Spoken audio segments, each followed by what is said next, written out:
All right, so thanks so much for tuning in. We wanted to talk about what we figure are the top 10 things you need to know about being on a film set. There's a lot of things we could talk about, but we've at least brought up 10 things.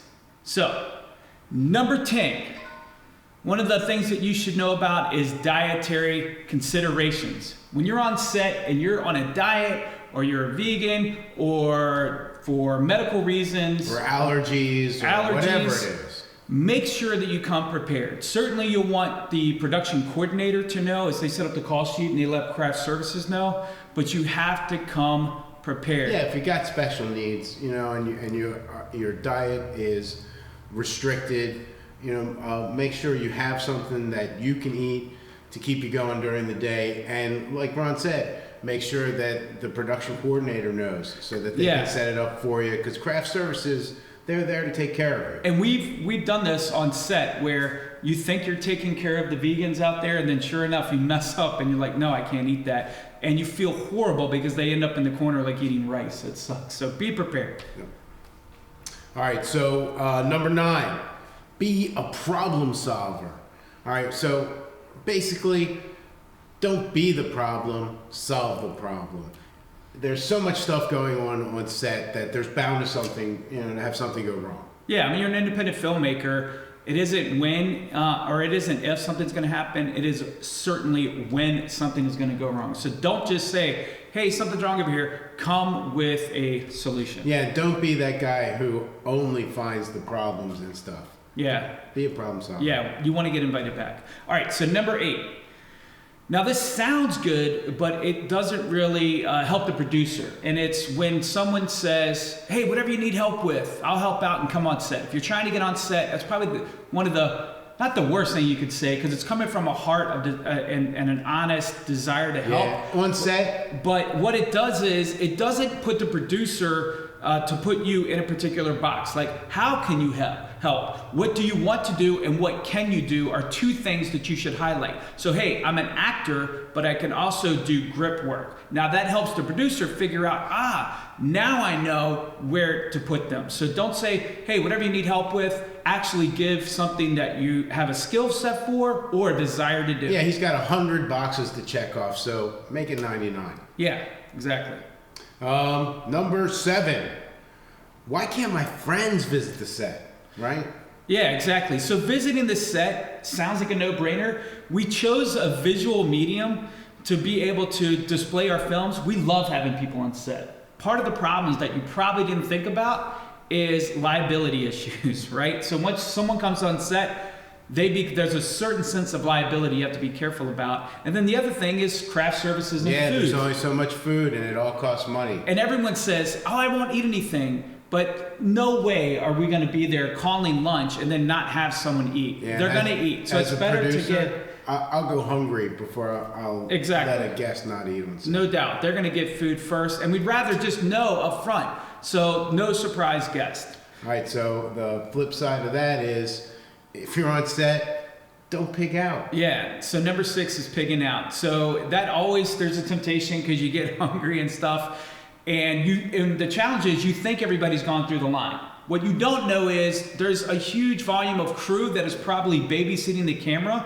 And if you go through the line again, you may take food that's probably safe for them guys. So wait till they call seconds. They'll actually get up and say seconds, and then you can get up and get something to eat. Yeah. That by the time you're on your 3rd burrito, there's like 70% of the people who probably haven't even eaten yet. Yeah, so. Exactly. Oops. Number 5, don't talk Fight Club. Definitely. So Fight Club, it's easy to fall into kind of talking trash. You're all bonding. You're doing something hard. You got up early. There's challenges always on set, and that bonds people together. And that is great, and that is certainly something that we want. What totally stinks is when that negativity creeps in to everything, and then it just kind of sours it. Yeah, and Mr. Negativity is going to be looking for an ally, so don't feed into it. And guess what? That always comes back to the producer. You think you telling someone, and in confidence, guess what? That person wants to come back on set, and it ends up coming back to the producer. Yeah. All right, so number 4, it's probably not the best time when we're rolling cameras to offer your ideas and suggestions. They're great, just do it before cameras roll or before actually you're in production. Yeah, so much planning has gone into just getting onto the set and into production. Yep. That by the time you're there and you think you have a great idea, it might be a great idea. It might be. Right? And as a director, you're tempted. Yeah. It starts to shred doubt on you. You're tempted to go, oh my gosh, maybe they're right. But we've storyboarded it so many hours in a day. Hold your ideas is probably the best thing. Before you know too much out. You'll be out of light. Yeah, and you won't get invited back on set. So number 3 is really for the actors out there. It's for the crew too, but for the actors. Commit. Commit or go home. Everybody, acting is a little bit silly, and everyone's waiting to figure out, is this person going to do it or are they not going to do it? And it takes one person to commit, and you want people acting up, not acting down. And so when someone commits and they go all in as an actor, man, there's nothing better for the cast and the crew too. Commit to what you're doing. Yeah, it just raises the level of energy on set, and everybody will give a better performance all around. No doubt. Number 2, engage. Get involved. Don't sit around. We have a saying on our sets, there's no spectators. Everyone works. We're not in unions, so there's no, I'm not going to do this or I'm not going to do that. It's not my job. Yeah, all of our actors pick up stuff. The crew are usually the first ones on set and the last ones leave. Everyone's cheering and eating and celebrating after the shoot. What are the crew doing? They're packing up, getting gear in. Help them out. It's not done until everything's packed up.